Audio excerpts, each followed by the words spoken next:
A plus B, Syllabe, C, métaphore, grammaire, W, hypothèse, oxymore. Mon chou, tes couettes sont chouettes sous la couette. Les toucher, c'est chou. Y, Z.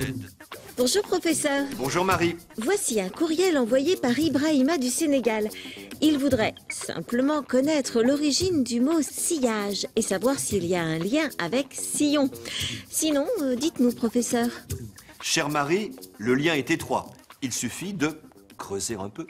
L'ancien français employait le verbe scier, d'origine gauloise, au sens de creuser avec une charrue. Ce verbe a subsisté dans ses dérivés. Tout d'abord, sillon, qui est un mot technique qui désigne une large tranchée ouverte dans la terre à l'aide d'une charrue, et par dérivation, les champs cultivés.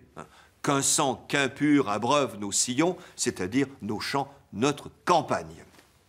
Le mot sillon possède de nombreux emplois dérivés qui tous gardent l'idée d'une ligne creusée sur une surface.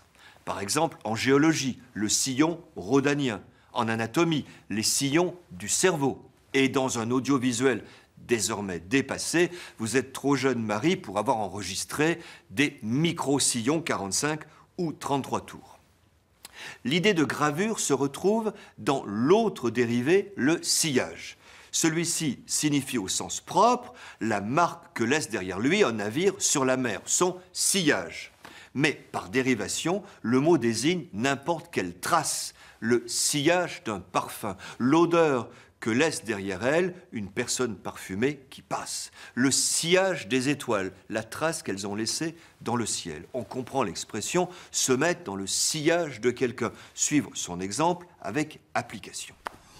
On pourrait dire que sillage, mot presque poétique, est davantage porté à la métaphore que sillon, résolument technique. Disons, cher Ibrahima, que sillon est un peu pris dans la glèbe. A plus B, Syllabe, C, métaphore, grammaire, W, hypothèse, oxymore. Y et Z.